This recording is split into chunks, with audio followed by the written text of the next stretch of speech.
रोज रोज चटनी पराठे खाने वाली ससुराल में नहीं रहूंगी। सुबह के समय प्रभा, भैरव, अभय, रोहन और दीपा डाइनिंग हॉल में डाइनिंग टेबल पर बैठे हैं। उनके सामने प्लेटों में एक एक पराठा और धनिया की चटनी रखी है। वो आराम से खा रहे हैं और किचन की गर्मी से पसीना पोंछती हुई सुरभि तवे पर पराठे पलट रही है। तभी हॉल में बैठे वो सभी, बहू और पराठे बनाकर कब तक ला रही हो? भाभी चटनी भी खत्म होने वाली है, जल्दी लाओ। सुरभि किचन में भयंकर गर्मी में खड़ी है। उसके माथे पर पसीना है जिसे वो पोंछती है। वो एक साथ पराठे भी सेक रही है और सिलबट्टे पर टमाटर, धनिया, प्याज, लहसुन की चटनी भी बना रही है। बस अभी लाई। हॉल से अब है, हाँ जल्दी लाओ, पराठा और चटनी खत्म होने वाले हैं। किचन से सुरभि, इस गर्मी में भी मेरे ससुराल वाले कितना खाते हैं, वो भी रोज रोज चटनी और पराठे। यहाँ इस गर्मी में मेरी हालत खराब हो जाती है, पर इनका मन ही नहीं भरता। कुछ ही देर में सुरभि पराठे और चटनी लेकर हॉल में जाती है और सबको परोसती है। बहू थोड़ी देर और लगाती तो हम खुद ही रसोई में आ जाते पराठे लेने। अरे आप लोगों का रोज रोज चटनी पराठे खाकर पेट तो नहीं भरता, लेकिन मैं रोज रोज बनाकर थक जरूर जाती हूँ और हाथ भी जलने लगते हैं। क्या करें भाभी, हमें चटनी पराठे इतने पसंद है कि रोज रोज खाकर भी हमारा मन नहीं भरता और न ही हमारा मुंह और हाथ थकते हैं। तो एक काम क्यों नहीं करते? अगर आपको रोज रोज चटनी और पराठे खाने ही हैं, तो मेरी थोड़ी मदद करवा दिया करो। इस तरह आपको जल्दी पराठे मिल जाया करेंगे। कैसे भाभी? देखिए ननद जी, आप रसोई में मेरी मदद करवा सकती हैं। मम्मी जी और पापा जी जिसकी चटनी या पराठे खाने हो, बाजार से वो सब्जी ला सकते हैं और देवर जी और आपके भैया बाजार से तेल मसाले ला सकते हैं। भाभी जी आपको पता ही है कि मुझे खाना बनाना नहीं आता, और फिर मैं रसोई में आपके साथ मदद करवाऊंगी तो पढ़ाई कौन करेगा? भाभी जी मुझे तो ऑफिस जाना होता है। हाँ मुझे भी ऑफिस का बहुत काम होता है। बहू इस उम्र में तुम हमें सब्जी मंडी जाने को कह रही हो, हमारे घुटनों में दर्द रहता है। सबने अपनी अपनी परेशानी और काम बना दिए, कोई मेरी परेशानी नहीं समझता। भला चटनी और पराठे बनाने में कैसी परेशानी? आप गर्मी में भी कभी 5 मिनट मेरे साथ आकर रसोई में खड़े हो ना, पता चल जाएगा आपको। अरे रोज रोज चटनी और पराठा बनाने में भला क्या ही परेशानी। अगर हम तुमसे कुछ अलग अलग डिश मांगते तब परेशानी हो सकती थी। तभी सभी चटनी पराठा खाने के बाद, ठीक है भाभी मैं कॉलेज जा रही हूँ। हम भी ऑफिस जा रहे हैं। अब तो हमारा पेट भर गया, अब हम भी देखते हैं कुछ करें। सब उठकर चले जाते हैं। सुरभि अकेले बैठकर चटनी पराठा खाने लगती है।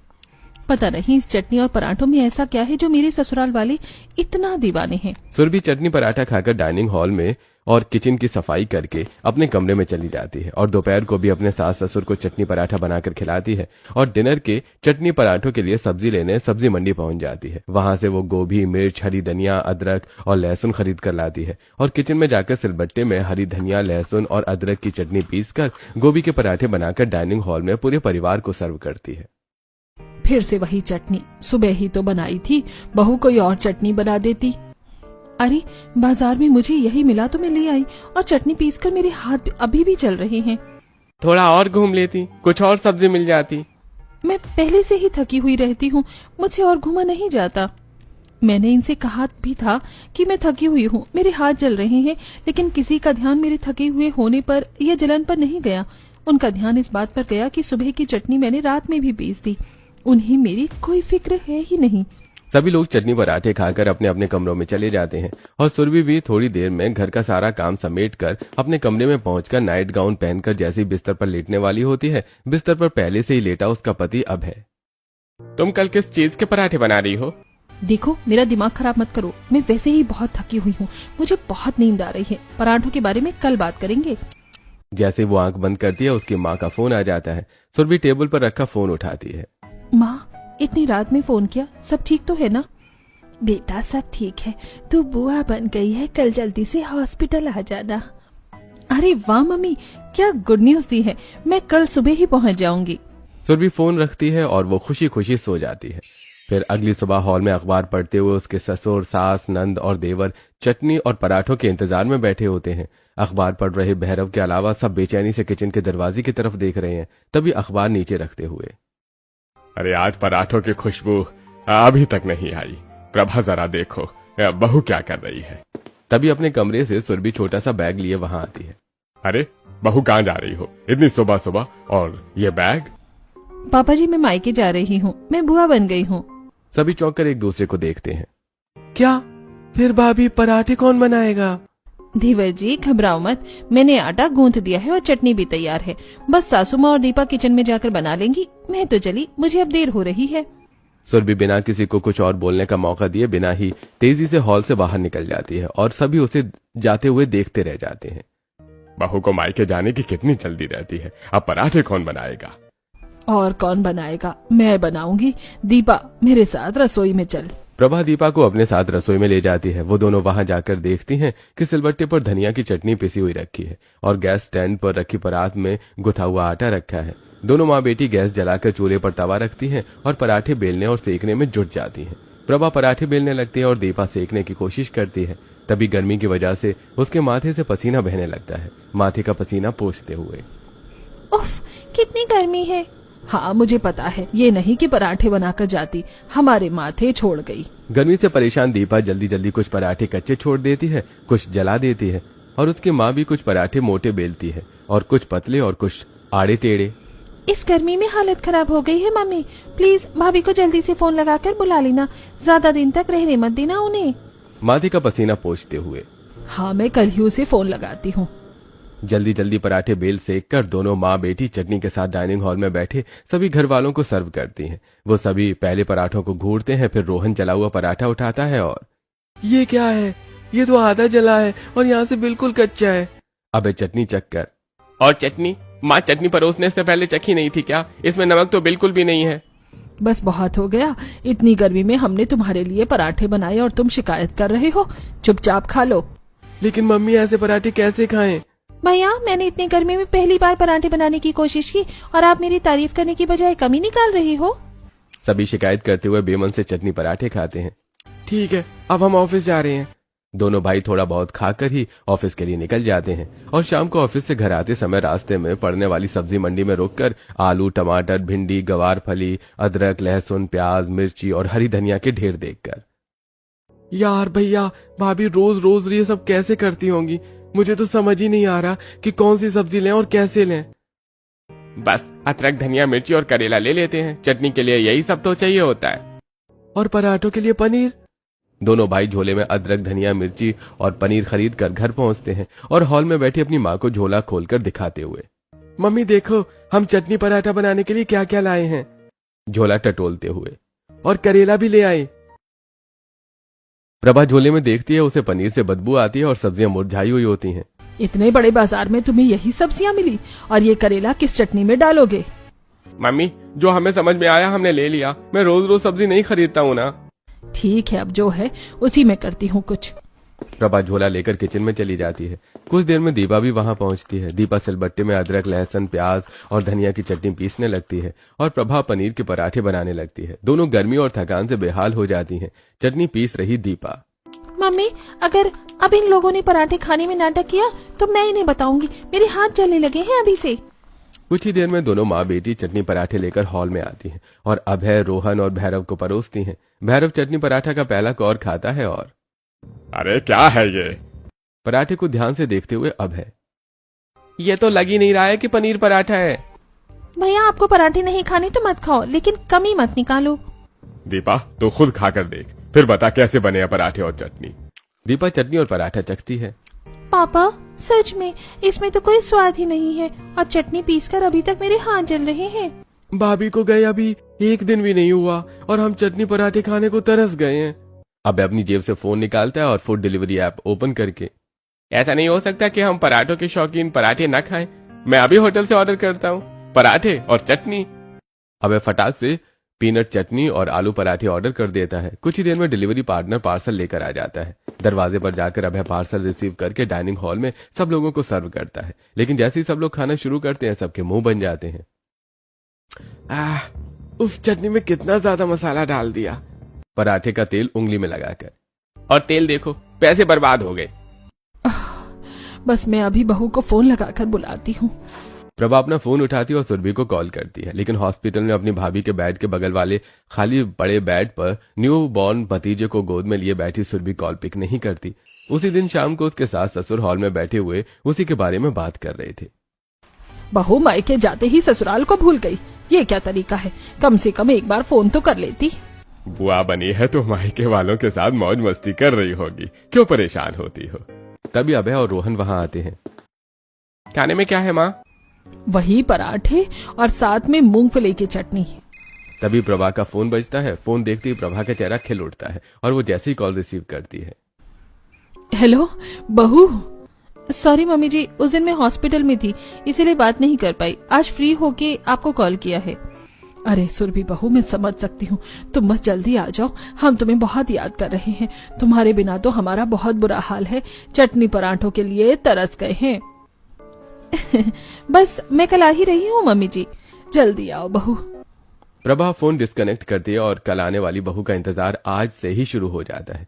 वो सभी मार्केट और सब्जी मंडी पहुंचकर अपने पसंद के पराठे खाने के लिए आलू, गोभी, मटर, पनीर और चटनी के लिए अदरक, लहसुन, धनिया, जीरा, पीनट और सौंफ ले आते हैं। अगले दिन वो सभी हॉल में अपने पास बाजार से लाई गई सब्जियों के थैले रखे होते हैं।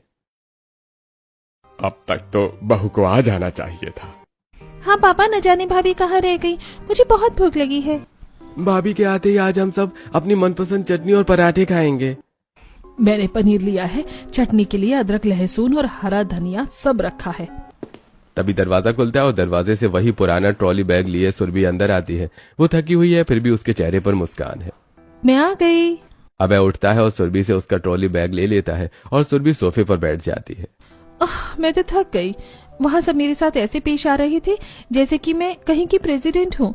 ननन जी ये कर दो, दीदी ये कर दो, बेटी ये कर दो। और आपको पता है, मेरी भतीजे की नाक मुझ पर गई है और उसकी आंखें अपनी मम्मा पर।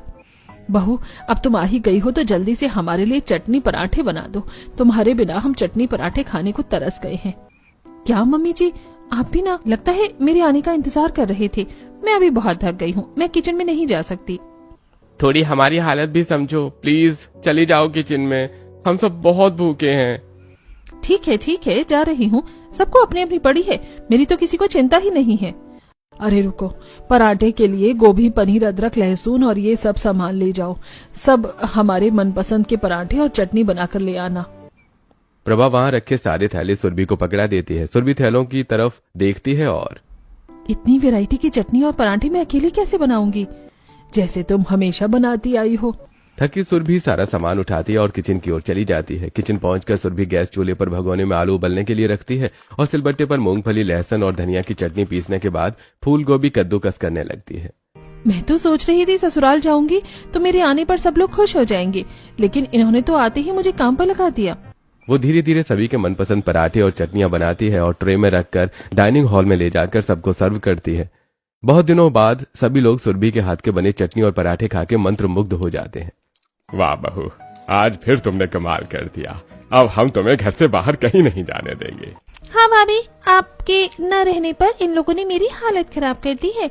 मैंने इतनी कोशिश की फिर भी आपकी तरह पराठे नहीं बना पाई। भाभी, मैं तो आप ही की तरह कोई देवरानी ढूंढ रहा हूँ जो हमें रोज रोज चटनी पराठे बनाकर खिला सके। सब लोग चटकारे लेकर चटनी पराठे खाकर थकी हुई सुरभि पर हॉल और किचन की साफ सफाई का काम छोड़कर अपने अपने कमरे में चले जाते हैं। थकी और हताश सुरभि अकेले ही किचन और हॉल की साफ सफाई करके अपने कमरे में जाती है और बिस्तर पर आंखें बंद करके लेटी अभय के बगल में बैठकर। बाप रे, इतनी सारी खुशियाँ। मेरा भैया और भाभी बच्चा आने पर कितने खुश थे। मैं सोच रही हूँ हमें भी अब फैमिली प्लानिंग कर ही लेनी चाहिए। आंख बंद किए अभय करवट बदलता है और आलू चटनी पराठे खाकर मुझे बहुत नींद आ रही है, बातें कल करेंगे ना। मैं इतनी जरूरी बात कर रही हूँ और ये महाशय चटनी पराठे खाकर सो गए। अगर चटनी पराठे की बात होती तो अभी नींद भाग जाती। तभी अभय तुरंत उठकर बैठ जाता है। हाँ, ये बात तो है। तो ये बताओ कल तुम किस चीज की चटनी और पराठे बना रही हो? सुरभि लेट जाती है और सो जाओ, मैं कुछ नहीं बना रही हूँ। अभय मुस्कुराता है और सुरभि को देखता है, फिर वो भी सो जाता है।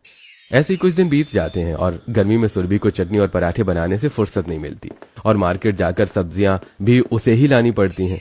वो इतना थक जाती है कि एक शाम मार्केट न जाकर घर की बालकनी में खड़ी होकर सब्जी वाले भैया के आने का इंतजार करने लगती है। तभी उसके पड़ोसन नीलम अपने घर से बाहर निकलती है और उसे देखकर, क्या बात है सुरमी, आज तुम्हारी दर्शन हो गई। बहुत ही कम दिखाई देती हो, घर से बाहर निकलती ही नहीं हो। क्या करूं नीलम, मेरे घर वाले रोज रोज चटनी पराठे की फरमाइश कर देते हैं और मुझे उनकी फरमाइशें पूरी करनी पड़ती हैं। सुबह शाम पराठे बनाने में ही लगी रहती हूँ। अरे बाप रे, इतनी गर्मी में तुम्हारी ससुराल वाले पराठे खाते हैं, चटनी खाते हैं, उन्हें हेल्थ इश्यूज नहीं होते? हाँ, मेरे ससुराल वाले ऐसे ही सब डाइजेस्ट कर जाते हैं।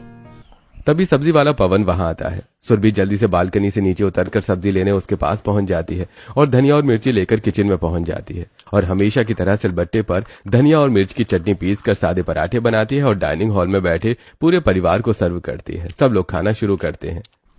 अरे मम्मी जी, मैं क्या कह रही थी, रोज रोज ये चटनी और पराठे मत खाया करो, सेहत पर बुरा असर पड़ता है। तेल से कोलेस्ट्रॉल बढ़ता है और मसालेदार चटनी खाने से पेट में जलन होती है। अरे बहू, तुमसे ये किसने कह दिया? ऐसा कुछ भी नहीं होता।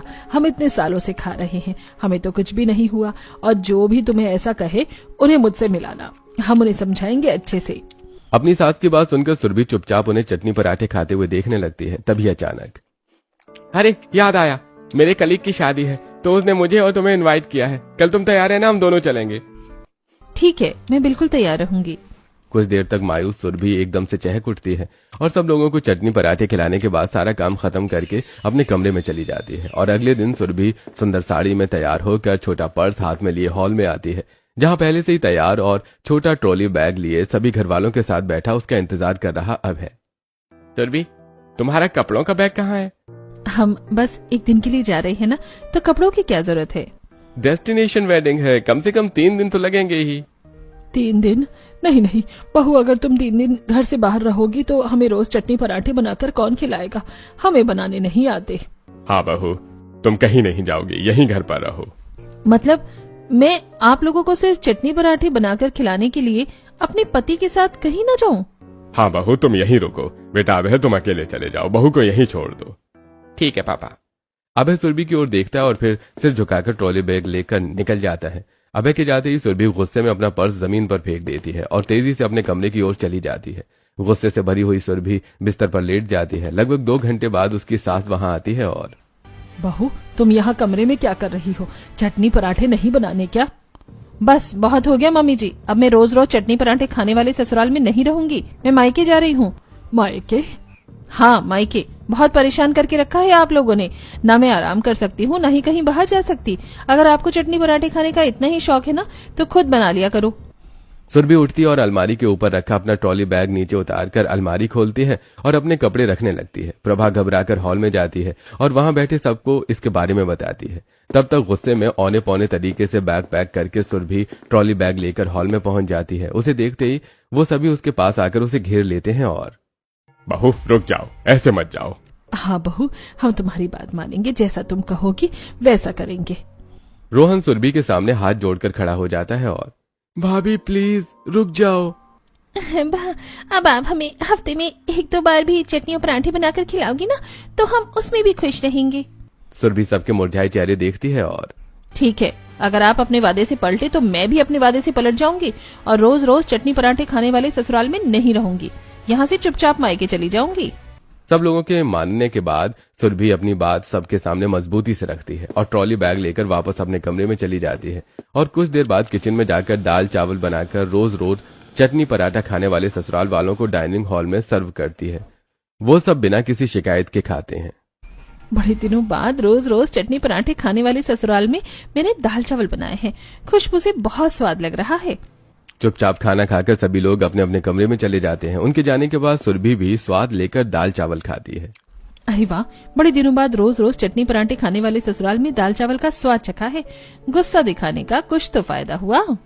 सुरभि भले ही दाल चावल खाकर खुश हो रही थी, लेकिन उसके ससुराल वाले सिर्फ एक दिन चटनी पराठे न पाकर बेचैन हो गए थे। अगले दिन बालकनी में खड़ी सब्जी वाली का इंतजार कर रही सुरभि के पास उसके सास ससुर आते हैं और, बहू अभी 3 दिन नहीं हुए हैं क्या? नहीं ससुर जी, आज तो दूसरा ही दिन है। एक दिन तो मेरे लिए 10 दिन के बराबर है। जैसे तैसे एक और दिन बीत जाने के बाद अगले दिन जब सुरभि किचन में सिलबट्टे पर चटनी पीस रही थी, तभी वहां उनके सास ससुर मशरूम, चीज, प्याज, अदरक, लहसुन, खरेला, खीरा और ककड़ी लेकर पहुंच जाते हैं और सुरभि को दिखाते हुए, बहू चटनी पराठे बना ही रही हो तो देखो, हम अपनी पसंदीदा चीजें लाए हैं, इनके ही पराठे बनाना। ससुर जी, आप ये सब कहाँ से लाए? हाँ, मंडी से। जब मैंने उस दिन सब्जी लाने को कहा था तब तो आप लोगों के घुटनों में दर्द हो रहा था, अब आप कैसे ठीक हो गए? बस बहू, हो गया, तुम ये सब छोड़ो बातें और जल्दी से चटनी बनाकर लाओ और पराठे भी। सुरभि लंबी सांस लेती है और अपने ससुर का लाया सामान लेकर एक तरफ रखकर चटनी पीसने लगती है। उसके सास ससुर हॉल में जाकर रोहन और दीपा के साथ बैठकर इंतजार करने लगते हैं, लेकिन सबकी हालत एक जैसी ही थी। किचन की गर्मी में चीज के पराठे सेक रही सुरभि की भी और पराठों का इंतजार कर रहे उसके ससुराल वालों की भी। दोनों के लिए एक पल सदियों के बराबर बीत रहा था। आखिरकार इंतजार खत्म होता है और डाइनिंग हॉल में चटनी और पराठों के साथ सुरभि हाजिर होती है और जैसे ही वहां बैठे सभी की प्लेट्स में सुरभि पराठे रखती है। क्या भाभी, एक तो 3 दिन बाद चटनी पराठे बनाती है और ऊपर से इतने कम पराठे। आप लोगों को पता भी है गर्मी दिन प्रतिदिन बढ़ती जा रही है और इस गर्मी में पराठे सेकने में कितना समय लगता है और कितनी गर्मी लगती है।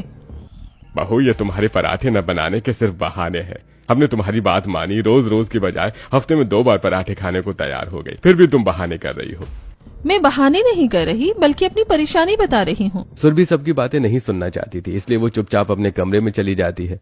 उसी दिन उसका पति भी शादी से वापस लौट आता है। इसी तरह एक हफ्ता और बीत जाता है। जब सुरभि घर वालों को हफ्ते में सिर्फ 2 बार पराठे बनाकर खिलाने का अपना वादा पूरा करती है, फिर एक दिन शाम को उसके सास ससुर मंडी जाते हैं और जब वो सब्जी वाले भैया के ठेले से पालक और मेथी खरीद रहे थे, तभी उनका पड़ोसी संजय उन्हें देखता है और अरे, आज आप दोनों सब्जियां खरीद रहे हो?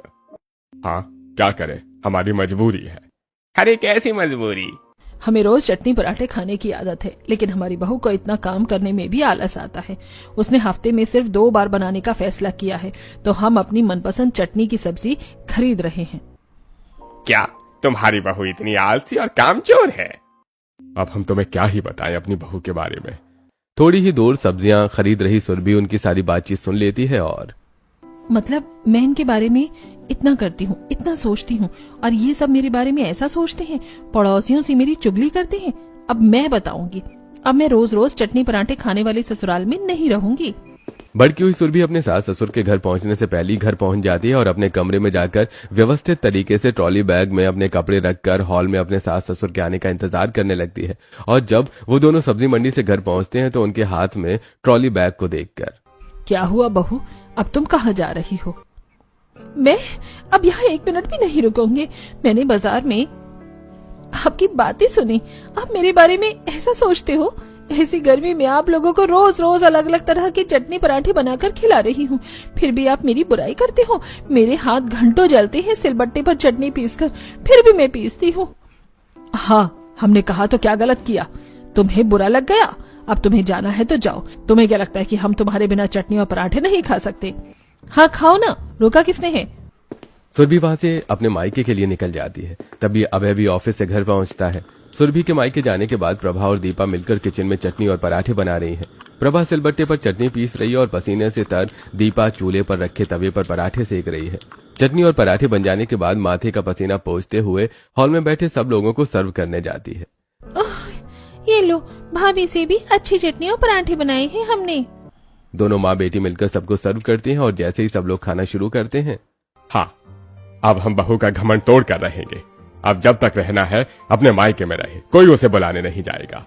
इसी तरह कुछ दिन बीतते हैं। फिर एक दिन अपने कमरे में बेड पर बैठी अपने घुटने दबाते हुए प्रभा, बहू होती तो चटनी पीसती, मैं पीस रही हूँ तो मेरे हाथ जलन कर रहे हैं और घुटने भी दर्द करने लगे।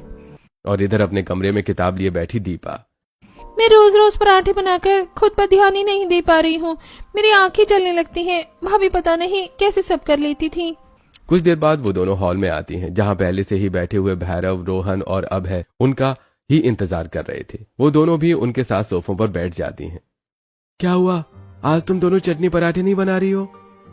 बस अब बहुत हो गया, मैं बहुत थक गई हूँ, मेरी आंखें जलने लग गई हैं। जिसे चटनी और पराठे खाने हैं बनाओ, सारा सामान किचन में रखा है। अपनी माँ और बहन के साफ मना करने के बाद चटनी पराठों के दीवाने दोनों भाई किचन में पहुंच जाते हैं, लेकिन उन्हें सिलबट्टे पर चटनी पीसते नहीं बन रहा था। तो अभय मिक्सर में धनिया, नमक, अदरक, लहसुन, टमाटर और मिर्च डालकर जैसे ही मिक्सर चलाता है, मिक्सर का ढक्कन खुल जाता है और चटनी पूरे किचन में फैल जाती है। अरे ये क्या हो गया? हॉल में बैठे सब भागकर किचन में आते हैं और पूरे किचन में फैली आधी पीसी चटनी देखकर, अरे इस चटनी के पराठे बनाने के चक्कर में काम और बढ़ गया, अब पूरा किचन साफ करना पड़ेगा। वो सभी मिलकर पहले किचन साफ करते हैं। फिर रोहन और अभय सादे पराठे बनाकर अचार के साथ सब लोगों के साथ हॉल में बैठकर खाते हैं। ये अचार पराठे खाकर तो मजा ही नहीं आया, काश चटनी होती। हाँ, चटनी होती, लेकिन आपको पता है कि चटनी का क्या हाल हुआ? बेटा, रोज रोज इस तरह परेशान होना अच्छा नहीं है। बहू को मायके से घर ले आते हैं। नहीं, रहने दो। उसे बहुत घमंड है ना, उसे लगता है कि हम उसके बिना चटनी पराठे नहीं खा सकते। जिस समय सुरभि के घर वाले चटनी और पराठों के लिए उसके बिना परेशान हो रहे थे, उस समय वो अपने घर में अपने भैया भाभी के कमरे में उनके साथ बैठी अपने न्यू बॉर्न भतीजे को गोद में लिए ठंडी लस्सी का मजा ले रही थी। मायके में कितना आराम है, यहाँ मैं जो चाहूँ वो अपनी मर्जी से बनाकर खा सकती हूँ और सब लोग खुशी खुशी खा भी लेते हैं, कोई शिकायत भी नहीं करता। मैं अब रोज रोज चटनी पराठे खाने वाले ससुराल में नहीं जाऊंगी। ननद जी, ऐसी बातें क्यों बोल रही हैं आप? रोज रोज चटनी पराठे खाने वाले ससुराल में ससुराल वालों की फरमाइश पूरी करते करते उसकी क्या हालत होती थी, सुरभि सब कुछ बताती है। बाप रे, इतनी गर्मी में आप इतनी देर तक किचन में रहती हो, मुझसे तो न रहा जाए। आपके ससुराल वालों से अच्छी तो मेरे ससुराल वाले हैं। वो कोई नखरे नहीं करते, जो बनाकर देती हूँ चुपचाप खा लेते हैं, और अगर मुझे खाना न बनाना हुआ तो रेस्टोरेंट से भी मंगा लेते हैं। मेरे ससुराल वाले ऐसे बिल्कुल भी नहीं है, उन्हें तो पराठे और चटनी के अलावा किसी और चीज का स्वाद पता ही नहीं है। सुरभि मायके में आराम से थी और उसके ससुराल वाले मनपसंद चटनी पराठे खाने की उम्मीद में रेस्टोरेंट पहुंच जाते हैं, लेकिन वहां भी डाइनिंग टेबल पर रखे चटनी पराठे उन्हें बिल्कुल पसंद नहीं आते। बहू पता नहीं किस तरीके से पराठे और चटनी बनाती थी कि उसका स्वाद जुबान से उतर ही नहीं रहा। कहीं और के पराठे पसंद ही नहीं आ रहे हैं। बस बहुत हो गया, अब मैं बहू की तरह पराठा और चटनी बनाकर ही रहूंगी, चाहे जो हो जाए। वो सभी रेस्टोरेंट से निकलकर सीधे सब्जी मंडी पहुंच जाते हैं। वो पूरी सब्जी मंडी घूम लेते हैं, लेकिन प्रभा को कुछ पसंद नहीं आता, ना अदरक, ना लहसुन, ना प्याज, ना आलू। अब बस बहुत हो गया, चलो अभी बहू को लेकर आते हैं। बहुत हो गया ये नाटक, हम यहाँ पराठे और चटनी के लिए परेशान हो रहे हैं और वो मायके में ऐश कर रही होगी। हाँ ठीक है, चलो बहू को मायके से ले आते हैं। वो सभी उसी वक्त सुरभि के मायके के लिए निकलते हैं और वहां पहुंचकर जैसे ही वो हॉल में दाखिल होते हैं, हॉल में बैठी सुरभि के मम्मी पापा रमेश और शोभा उन्हें देखकर हैरान रह जाते हैं। अरे आप सब अचानक एक साथ यहाँ? बहू कहाँ है, बुलाओ उसे। सुरभि अपनी सास की आवाज सुनकर किचन से हॉल में आती है और सभी उसे घूर कर देखते हैं। बहू बस कर, अब ससुराल चल। सुरभि कुछ नहीं बोलती। तुम्हारे न रहने पर हमने रोज रोज चटनी और पराठे बनाने की कोशिश की, तब समझ में आया कि तुम कितनी परेशान होती थी इस गर्मी में। रोज रोज एक ही तरह का स्वाद बरकरार रखना और हाथों में जलन होने के बाद भी सलबट्टे पर चटनी पीसना, अब हमें समझ में आ गया है कि तुम कितनी मेहनत करती हो। हाँ बहू, तुम्हारी सास और तुम्हारी नंद ने कोशिश की, लेकिन हर बार नाकाम रही और हम भी परेशान हुए। अबे सुरभि के पास आकर, अब हम तुम्हें परेशान नहीं करेंगे। हाँ भाभी चलो ना, अब हम आपकी मदद करेंगे। आप मुझे पराठे बनाना सिखा देना। मैं अब रोज रोज चटनी पराठे खाने वाले ससुराल में नहीं रहूंगी। बेटी देख, जिद नहीं करती, तेरा पूरा ससुराल अपनी गलती मानकर तुझे मनाने आया है, तो तू मान जा। तभी उसके भैया भाभी भी आ जाते हैं और सबकी बातें सुनने के बाद, हाँ ननन जी, अब मान जाओ। सरिता ध्यान से सबकी बातें सुनती है और कुछ देर सोचने के बाद, ठीक है, अगर आप सब अपनी बात पर कायम रहेंगे तभी मैं ससुराल जाने को तैयार हूँ। हाँ ठीक है, हम अपनी बात पर कायम रहेंगे। सब लोग सुरभि को मनाकर वापस ससुराल ले आते हैं और अपनी बात पर कायम रहते हुए चटनी पराठे बनाने में उसकी मदद करवाते हैं। उसी शाम सुरभि जब किचन में पराठे सेक रही थी, तभी उसकी नंद सिलबट्टे पर टमाटर और धनिया की चटनी पीस रही थी और ऑफिस में आते हुए उसके पति और देवर मंडी में रुककर सब्जियां ले रहे थे। और फिर जब पूरा परिवार डाइनिंग हॉल में इकट्ठा हो जाता है, तब सुरभि माया के साथ चटनी और पराठे सर्व करती है। मैं तो एक बात बताना भूल ही गई थी, अब मैं किचन में वो भी बनाऊंगी जो मुझे पसंद है। हाँ बहू, तुम बना सकती हो। अब आप लोग हो ना मेरी हेल्प करने के लिए, अब मुझे कोई परेशानी नहीं है। अब किचन में 6 हाथ हैं और 6 हाथ जल्दी जल्दी चलेंगे तो काम भी जल्दी हो जाएगा। और अब मैं रोज रोज चटनी पराठे खाने वाले ससुराल में ही रहूंगी। तो देखा आपने, पूरा परिवार साथ आते ही रोज रोज चटनी पराठे खाने वाले ससुराल में ना रहने वाली बहू के सुर कैसे बदल गए।